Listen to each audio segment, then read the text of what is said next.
Let me see. Do I look good? Let me hear something. Oh, it's some nice camera action. Huh. Gotta get the studio right. Ah, I'll get a chance to wear my clothes, so y'all gonna see my clothes for a minute. How about that? How about that? Oh, where y'all at? Where y'all at? Heard from a couple of brothers that don't know how to tie a tie. Hey, bro, how you know how to smile up? One of the first things that I think my grandfather taught me was how to wear a tie. So I guess that's where I get it from. But yeah, like my dad said, that boy gonna be something. I guess I'm something. My mom used to say, "Boy, you something." I don't think it had the same meaning, but my mama said it. She was kind of talking about me. Ah, I'm gonna say mama sa mama sa. Mm. Before I came on the air, I had a piece of pecan pie with some ice cream, some vanilla ice cream. ah,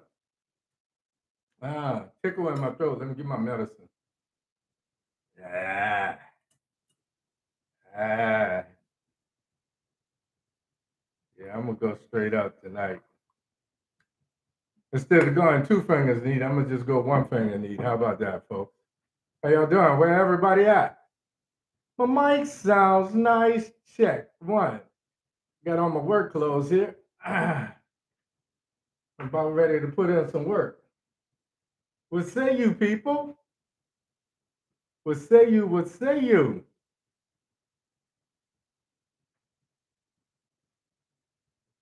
So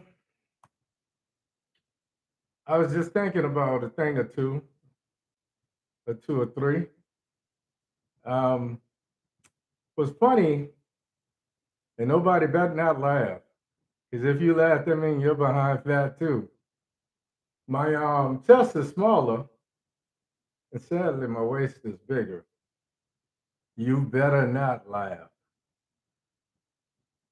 Told my grandson, I said, boy, look, growing old ain't for sissies. And ain't that the truth? So some of you can see it. Some of you have noticed it. And others, I guess you haven't seen it or noticed it yet. But some changes are coming in my studio. Yeah, I'm getting things together. I made some promises, and I'm moving towards said promises. But what's crazy is I got all these clothes sitting in the closet that's been to the cleaners, and I pulled a shirt out that I went to the cleaners, I guess about a month, no, longer than that, probably a year ago.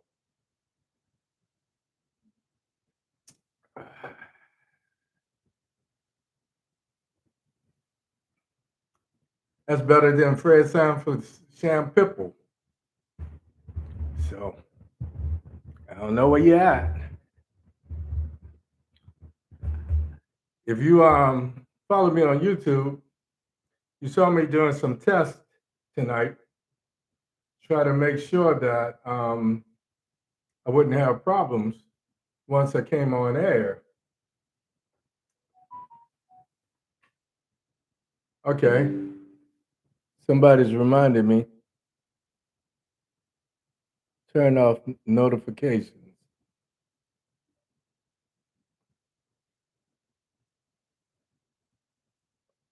Okay, there we go. Since y'all gonna be trying to send me stuff. This one's for you. So people, what's happening? Where you at? Where you at? Where you at?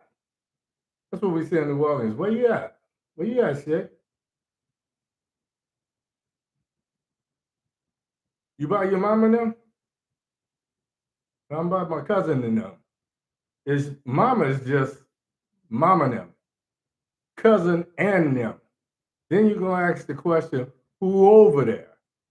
Because there's certain people over there, you ain't going over there. So you need that question to be asked. Where you at? I'm by my cousin and them. What cousin? Who over there? Come on, man. Nah, that's all right, man. I'm gonna just chill, bro. I'm good. Oh man, come on, don't be like that. Nah, I'm good. I'm good. I'm good. I'm good. Cause you know they got them certain cousins and them uncles. As the old folks say, they get the head bad, and then they start showing out. Hey, hey, hey, what's up? Ah, I'm working on the studio. We're getting there. We're getting there. We're getting there. Yeah. So last week I dressed up because it was Father's Day weekend. And then, if you notice, I wasn't really online Father's Day. After I did the show, it really started me to thinking about my dad, and I hadn't missed him that much, probably since I lost him. But last week's show made me feel good, but it triggered me as well because I'm an old man, according to my kids and grandkids. You old man. You old man. You old. Come on, Dad. All right, whatever. Um, but even at the ripe age of 63, what I wouldn't do to have a conversation with my dad, and what I want to do the most is bring my son, my grandsons, and my dad together, and just have a meal bonding, and not say nothing, just watch them interact. Watch my dad do his thing, because my dad was more demonstrative. He had a way of doing things. Not necessarily with his hands, but he would take you places, and then he would throw what I call a James Earl Jones at you. He would throw a quick comment your way, and it forced you to ponder and think and all of that. So it's cool, man. It's cool, but it definitely sent me for a loop. And that's the funny thing. When you lose someone that's near and dear to you, you think you're over it. And like Godfather 3, something happens that pulls you right back into that place, that time, that feeling when you lost them. And it becomes fresh all over again. So I know everybody's been through it. So I know I'm preaching to the choir.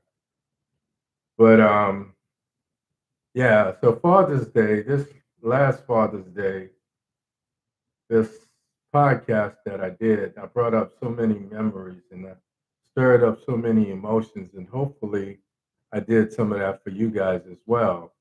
And I reminded you of the fond, those faithful, deep memories you had of your dad and those uncles and those grandfathers, and when the men would get together while the women were cackling in the other room, and men would get together and they would do man stuff, but it was crazy because you would sit on the edge of your seat just watching on who's gonna say what and who's gonna do what, and whether they were just talking trash or if they were, you know, playing dominoes or some foolishness. It was just being able to be in there with the grown men. You know what I mean?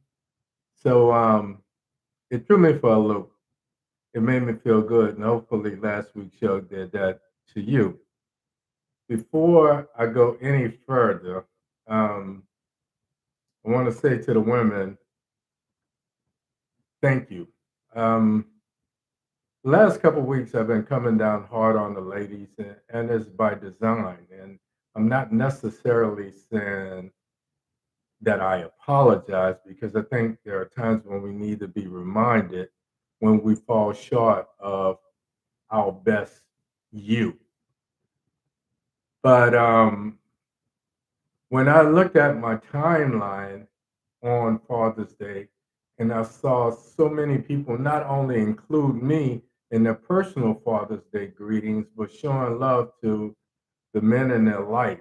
And I'll say this: men are very simple. We're simple. We like shiny things. We like absurd things. We like gross things. You know we could tell a story like nobody else.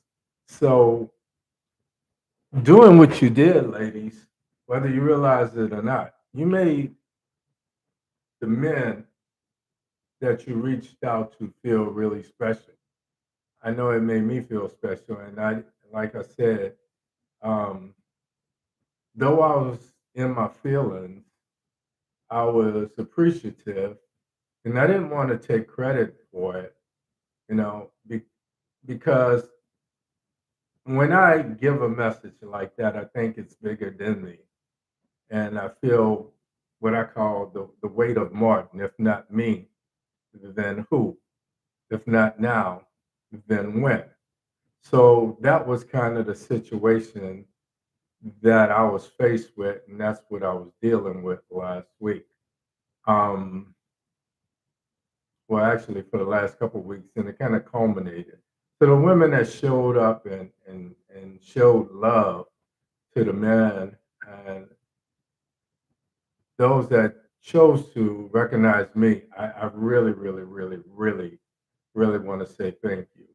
And on behalf of the men in your life, don't stop just on Father's Day.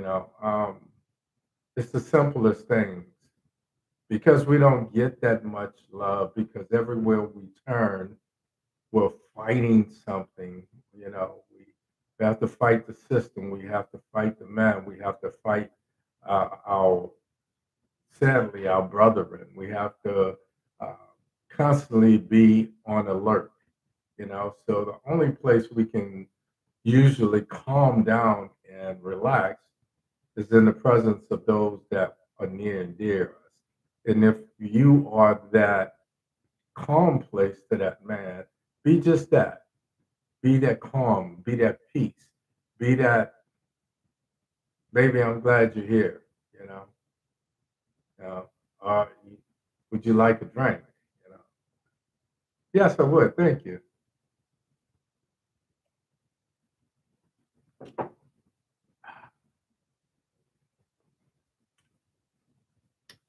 Ain't nothing like some smooth bourbon. I don't care what nobody say. You can keep your Henny, you can keep your Scotch, and keep that other stuff. Keep your Cherokee Roo. I wouldn't buy anything that Puffy made, sold, or whatever. Dirty dude, just dirty from get go. Um, but I don't want to go too far off tangent. Ladies, thank you, thank you, thank you. Ladies,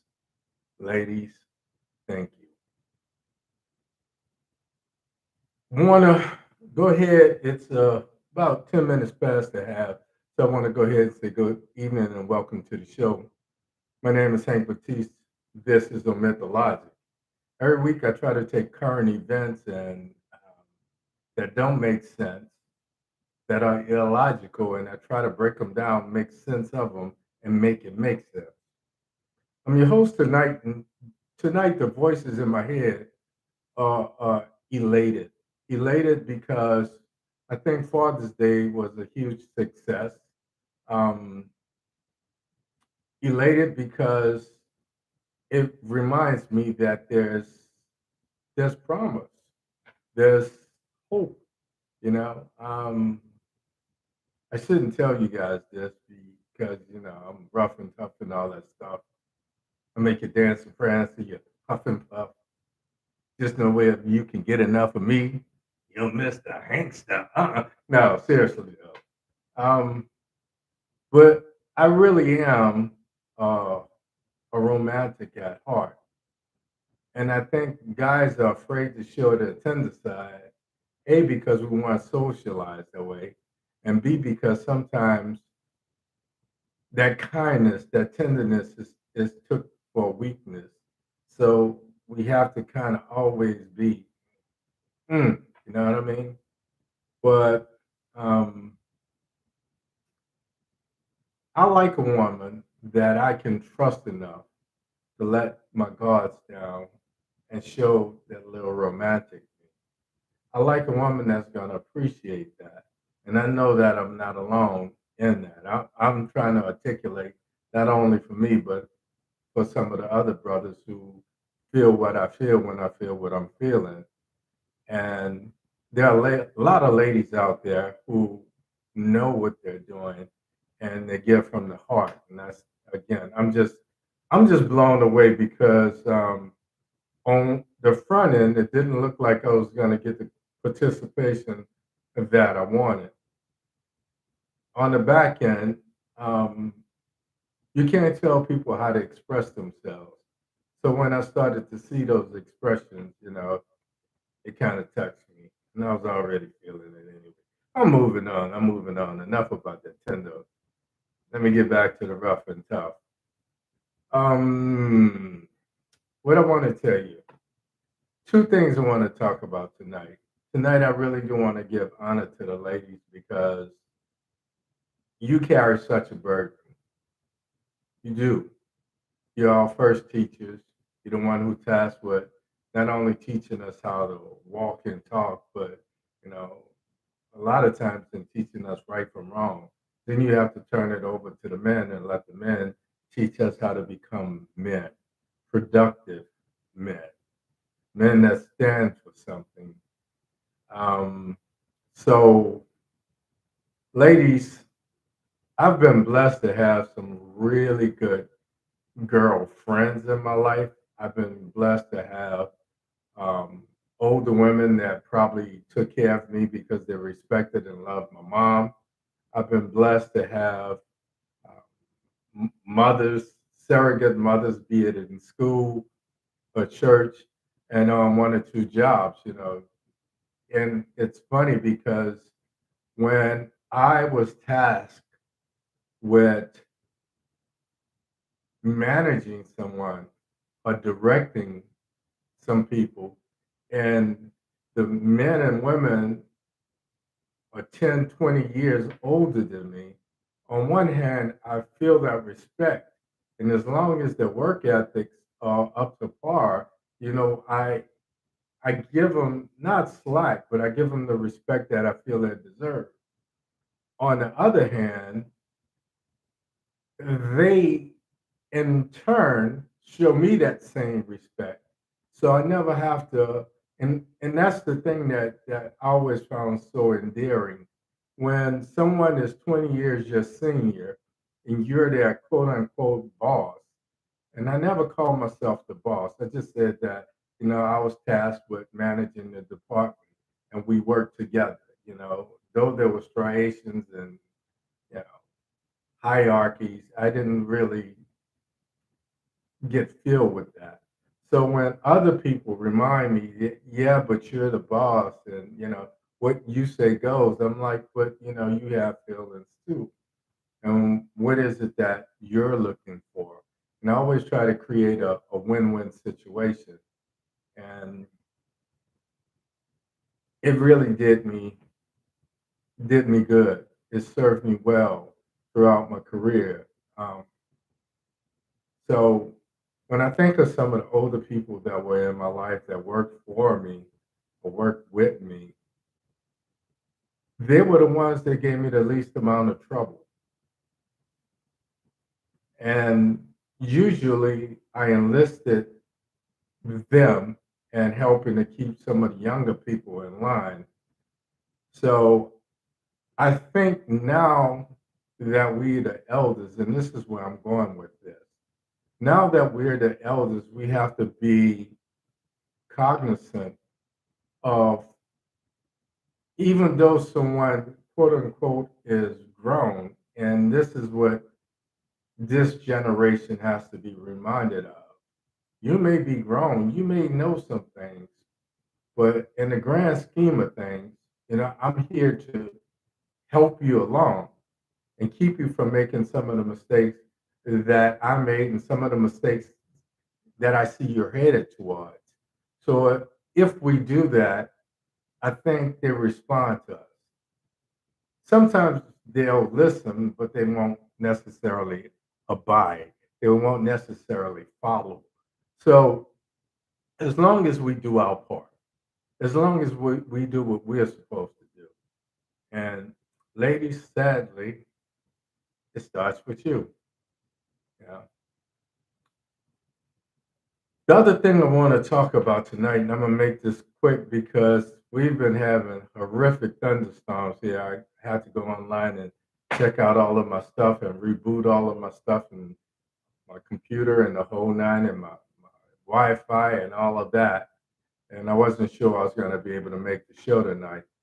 Other thing I want to talk about is, and I hate to do this, but I promised you I would do things that were not politically motivated. But I also promised you when I saw something that needed attention in the political realm, I would address it. And I said that to say this. I love me some Joe Biden. I was one of the first people to say, run, Joe, run. I said so on January the 20th or what have you in 2017, as soon as Numskull took the oath of office. And, but I also said that I saw him doing a particular job, and that was getting rid of Trump and then reunifying those branches, those splintered branches, be it the conservatives and the progressives and the thises and the that's and the all of these striations of what we should just call America. But the other thing I said is he should only be a one-term president. And I was hoping, wishing, and praying that within himself, he would not let his ego get the better of him. That is not the case. I think sometimes being close to people, and this is what I'm saying, if I were in his cabinet, I wouldn't be there for long. I wouldn't say it in front of other people, but I would pull his coattail and say, Mr. President, for the last 4 years, you've done an amazing job. But don't you think it's time to pass it to someone that we know and can build something? It's a tough conversation to have. When I was at Bethesda, the guy who mentored me, ironically, his name was Hank as well. He went in the Navy as an E1 and he left as an Admiral Select. But he was brilliant. And he said, Hank, and the funny thing was, he called me Hank. I called him Commander Adams and then Captain Adams. But when we were joking, it was just Hank. When it was a teaching moment, a lesson, he would say, Mr. Batiste, Mr. Batiste. So he called me in his office one day and he says, it's Mr. Batiste. He says, how long do you plan on being here? I said, for as long as you need me, sir. And he just smiled. He says, you always have these perfect answers. I said, no, seriously. I said, you brought me here to do a job. I said, when I complete that job, I feel like, I've done the job to the best of my ability. Chances are I'll get bored and I'll be ready to move on. And he says, aha. And I said, huh? I said, are you telling me it's time for me to go? He says, no. He says, you should start grooming someone to take your job the day that you accept the job. He says because, and he used this old Ray Kroc. Ray Kroc was the guy that bought the McDonald's idea from the McDonald's brothers. And he had this saying, he said that you either green and growing or brown and rotting. And when Captain Adams said that to me, I just looked at him. He says, so how difficult is your job? I said, it's hard, but I enjoy it. So that's half the battle. He says, how long do you think it would take you to teach somebody to do the job the way you do it? I said, well, honestly, I don't think anybody could. I said, but what I want to do is teach them the tools that are necessary to do the job and then let them do it the best that they can. They don't need to be another me. He says, Mr. Petit, sometimes talking to you, I learn. And I just look at him and I say, wow. So I said all of that to say this. Somebody has to have a talk, a hard, honest talk with some of these seniors in the White House, in Congress. Nancy Pelosi is hanging around in hopes that if Biden gets the White House and we get the House back, she wants to be, because right now you don't hear anything from Hakeem. You don't hear anything. And the difference is Mitch McConnell is the minority leader in the Senate, and he's already made his plan known that he has a plan. He's executing that plan. He's implementing that plan to take back the Senate. That's leadership. As much as I do not like McConnell and his one way of thinking, I have to admire his leadership skills and abilities. It's the one thing that was lacking in our senior leadership on the Democratic side. Be it Chuck Schumer, be it Nancy Pelosi, and now, sadly, with Joe Biden. Somebody has to have that talk with him. Back in 2016, when it was Trump versus Hillary, everybody said he doesn't have a snowball chance in hell. I said, yeah, but Hillary has a reputation for being abrasive. And a lot of people don't like her. So I can't say that they're going to necessarily vote for Trump, but they're going to vote against Hillary because there's only two choices. So sometimes we're not voting for the lesser of two evils.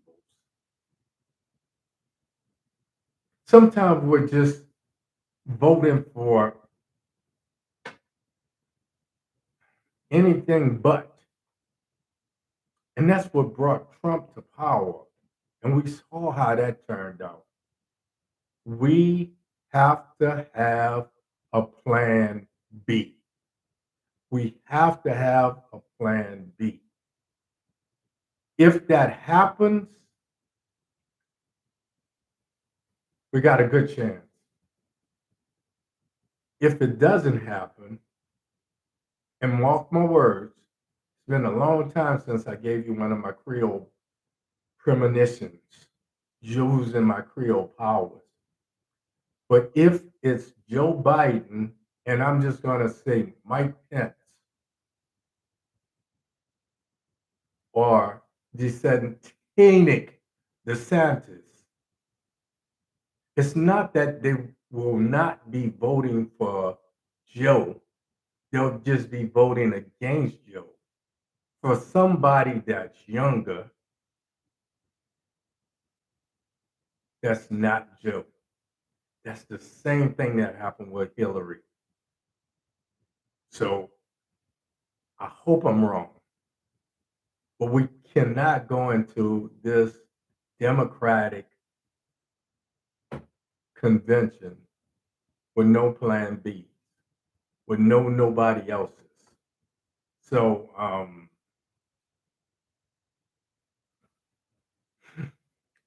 I said what I said, and I hope I'm wrong. And then I start looking at the possibilities. Who could be the plan B? I don't know. I don't know. See, Obama was never a plan B to nobody but Obama. And in 2004, when he spoke at the Democratic National Convention, he was so impactful that people started to look at him.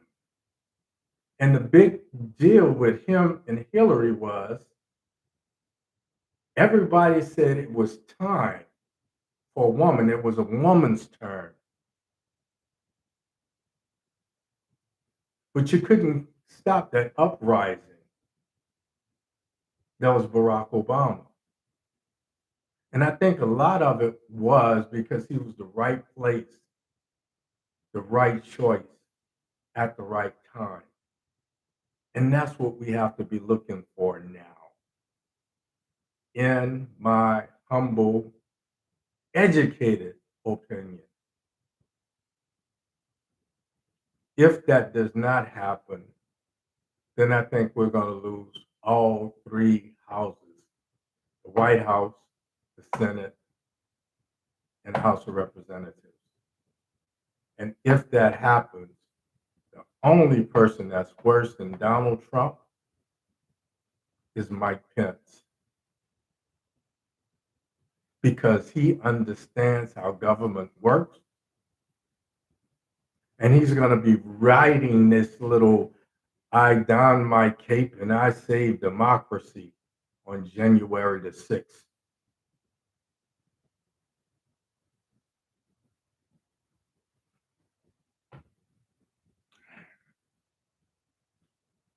I see one of my homeboys from high school. I think he wants to come up, say something.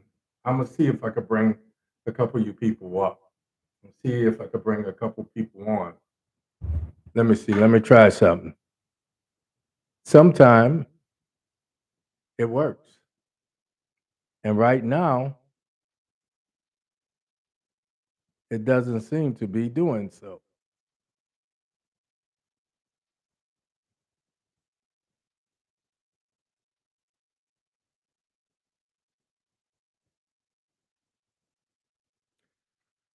Okay, this is my point. I am working on some other things. I want to be able to bring you guys on, but I'm gonna open the floor. Jeff, I tried to bring you on. I couldn't bring you up, man. I don't know why it didn't work that way, but give me some feedback. Give me some feedback. Tell me what you guys are feeling. You know, am I the only one who feel this way? I'm not. Am I the only one who feel we're headed for disaster if the only choice that we have is Joe Biden and anybody else? Am I the only one who's afraid that someone just is going to vote for anyone that's younger, who's a little bit sharper, who's not Joe Biden? Even if it's Ron DeSantis with all of his faults and his diminutive statue, dude's shorter than Prince, wears elevator shoes. But anyway,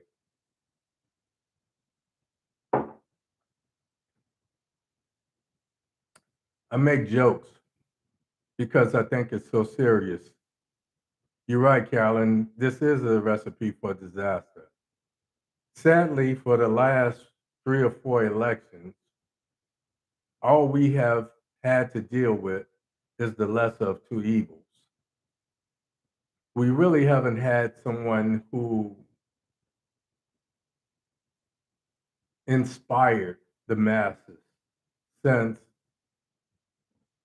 Barack Obama. Some of the inspiration was so positive, but by the same token, he's scared and he's stirred up. some of these are the hate mongers. And so it's that.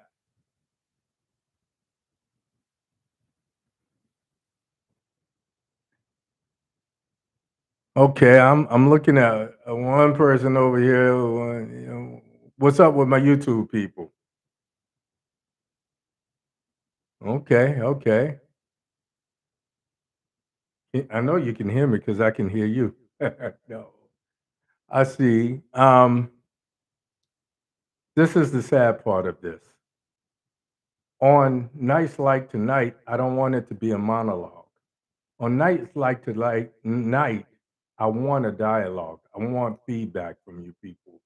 And I can't bring you up on camera because even though Facebook says it, it's not happening. It's not happening. And I don't have control over it. Um, I've tried a couple other platforms. I'm gonna keep playing with them until I could get them. I'm switching from one provider to another, trying to get enough bandwidth where I can do something bit better than just this. And what's the other thing they have? Um, I've looked at StreamYard and I looked at one other one, and right now nothing is really working for me. So, folks, uh, I really apologize. I don't want this to be me talking to you and you not coming back. Okay, the ladies over on Facebook, they're having their own little conversation. Hey, sis, if Trump Pence, yeah, yeah, that's the three front runners in the Republican Party are Trump, Pence, and DeSantis. That's like the Three Stooges. Larry, Curly, and Mo. I guess Pence would be Mo. I guess DeSantis would be Larry. So I guess Trump would have to be he Mo. Boy, he's got. It's a sad situation, folks. It really is. So I'm not gonna. I really want to hear back from you guys. I do. I want to know what you're thinking. I want to. I want to know your reaction. So what's on the floor is this. On the Democratic side, all we've talked about last week, Joe Biden kicked off his reelection campaign. I know he's been in your mailbox because every day I'm hearing from him. All we need is $1 or $2 by midnight, and blase, blase, blase. You give $10, and you have a chance of meeting me and Jill. And I know they wouldn't want to meet me because I would say, you know, speak truth to power. Mr. President, you've done an amazing job for the last 3 years. You delivered us from uh, demigod. You deliver us from COVID. You open the country back up. You've got jobs up. You got the economy busting. As much as they talk about things that are awry, the only thing that I see is we need to have a transition of leadership. Somebody needs to have the talk with them that my boss had with me a long time ago. Somebody needs to be grooming somebody to move into the White House and not be like a punch drunk fighter who just doesn't know when to retire on his or her own. So I said it, and I hope that I'm wrong.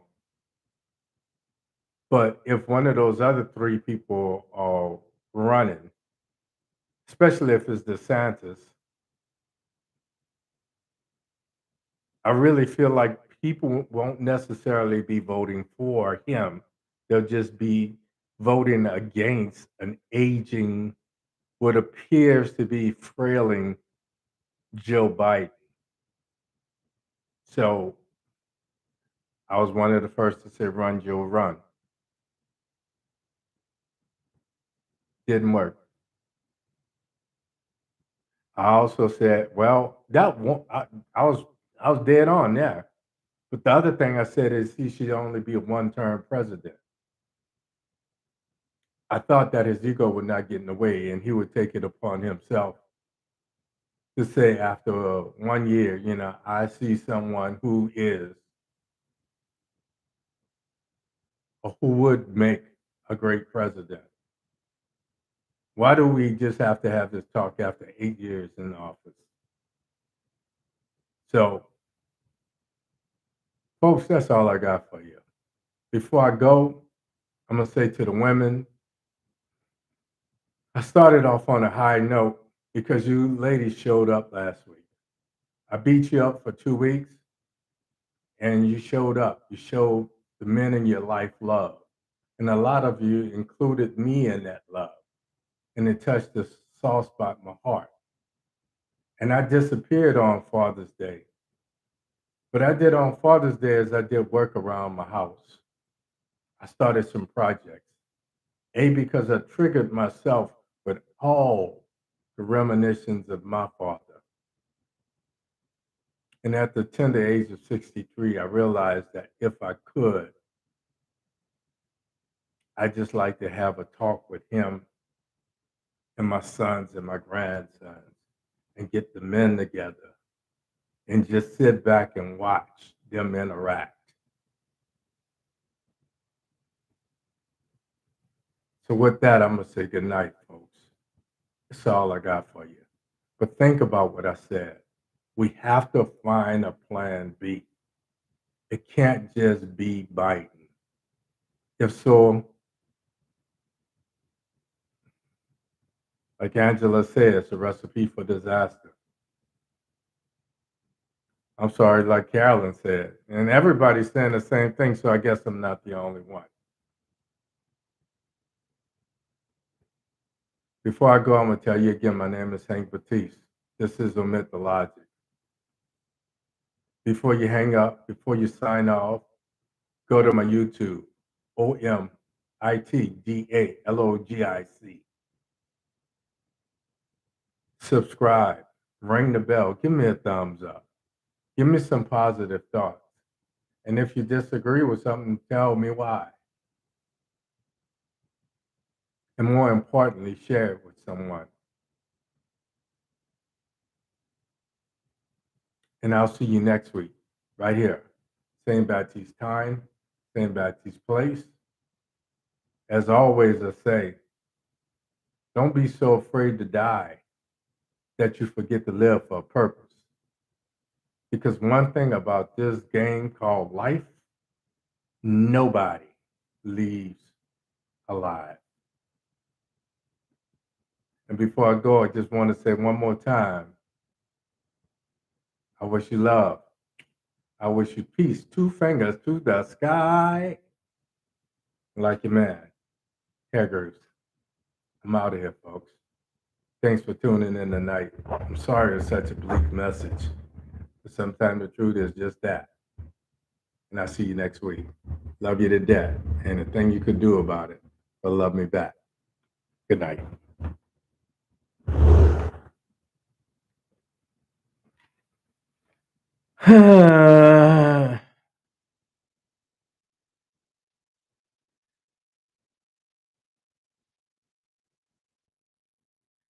That's, and you know what? His health and mental status, one thing I didn't say on air is Kamala has almost the same reputation as Hillary has. She's had a turnover in her staff, I don't know, 2 or 3 times in 3 years, in less than 4 years. So I think she's developed that same thing, you know. Um, just if people are scared of something happening to Joe and the country being left in Kamala's hands, they're gonna vote for the opposition, plain and simple. Like I say, this shit is chess, it's not checkers. She's not strong enough. She doesn't inspire people. You know, it is what it is. I mean, it got the women out, because women keep saying it's time, it's a woman's turn. Unfortunately, where our country is, it's not anyone's turn. We should be tired of trying to pick the lesser of two evils. We should be looking for the best person, the most qualified person, regardless to their gender, regardless to their ethnicity, regardless to their sexual orientation. So if it's the guy with a husband, and I'm not calling names because, well, somebody needs to have that conversation. It's bleak, but it's true. And that's the way it is. January 22nd, 2022. See you guys next week. Next week. I'm tired as hell. I ain't had my nap today. So good. But who will stand up against Biden? You're not standing up against Biden. You're standing up for democracy. You're standing up for the republic. So anybody know any paleontologists that believe in the republic and preserving the republic? I don't know. Last name might be, I don't know, Daddy Pope or whatever. How I wish that life imitated art sometimes. Not that anything should happen to Biden, but just that somebody would have the cojones to speak truth to power, actually speaking the truth to those in power. So, yeah, and with rubber knees, with rubber knees, no doubt about it. So, um, it's what's been bothering me this week. Ever since he kicked off his campaign, his reelection campaign, and I'm like, are you kidding me? At what point?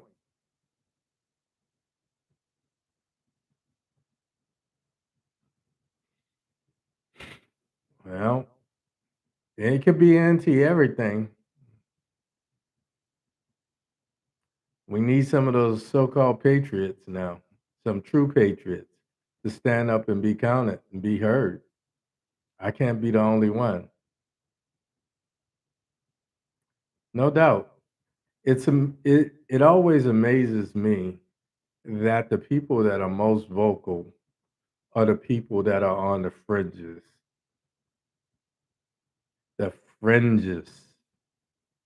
those political outliers.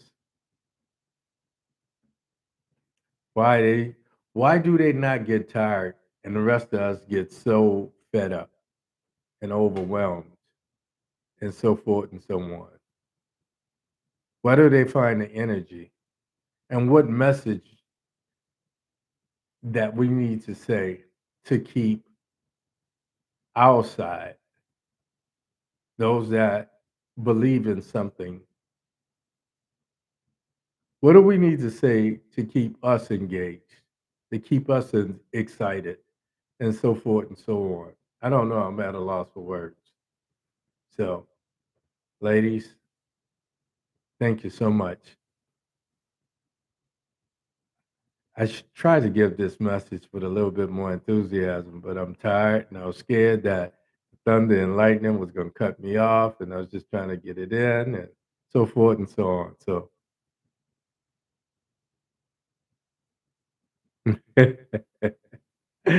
that's Cynthia. You know, I always have a finger for you, right? I don't know if we need another Obama.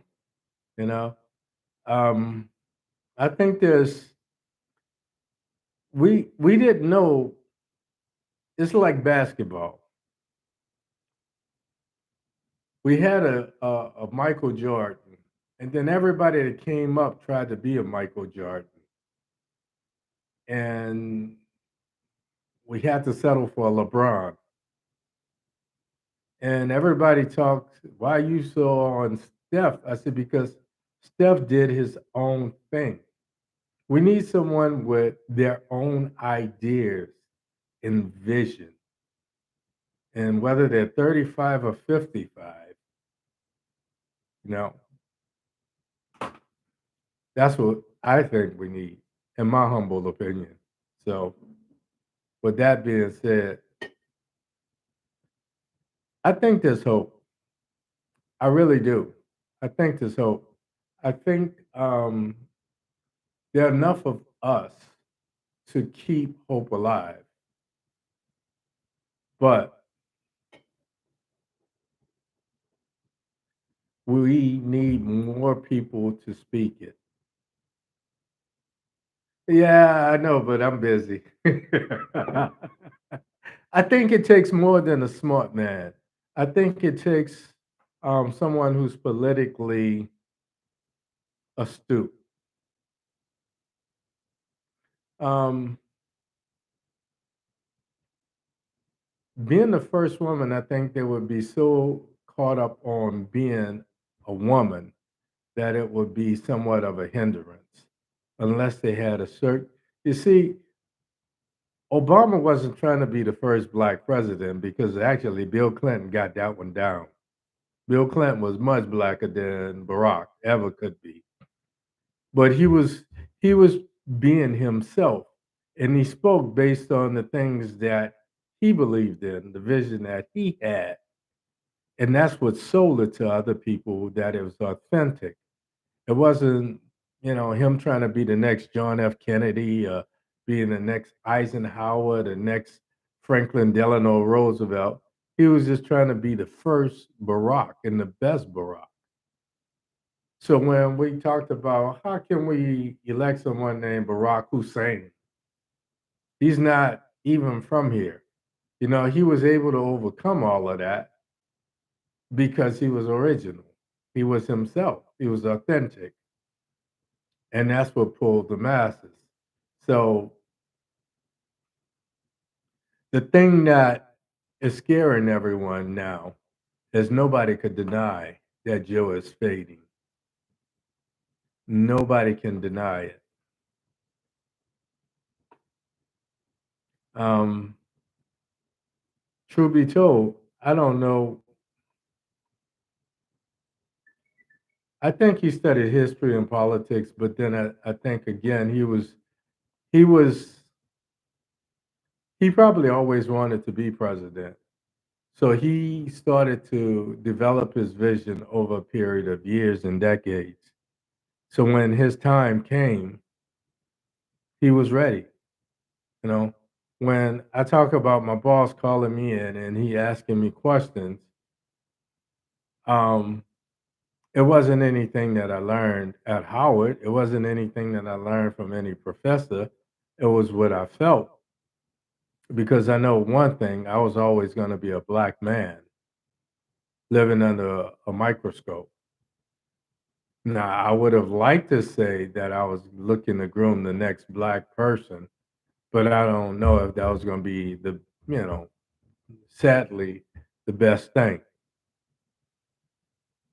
If it would have been, then yeah, I would have sold that. I would have sold it because of that person's skill set, their vision, and their leadership ability. You know, and the guy that, like I say, that mentored me, that was his thing. He just had a God given talent. And I always say that leaders are born. You're born with leadership ability. You can be taught managerial skills because that's transactional. You add two and two, you're going to get four. You know, you do the budget, you need 300,000 taken out of the budget, you do that. You get an extra $5,000 and they say earmark it to salaries, you divide it up how you see fit.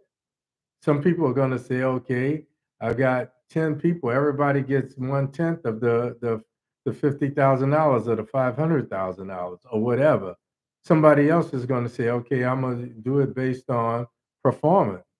And they use this criteria that they come up with, supposedly something that's non biased. But that's the difference, you know? And when you do something like that, you inspire people because people say, wow, even though I don't like Angela, I know Angela came up in here every day and busted her behind. So even though I wanted the promotion in my heart of hearts, I know she deserved it. So that's what being a leader is in my mind. It's not just playing favorites. You know, well, I like Cynthia, so I'm gonna go get ahead and give it to her because she gets on my damn nerve. No, I'm playing. But you know, people have a tendency to play favorites, and that's a lack of leadership, um, in my opinion.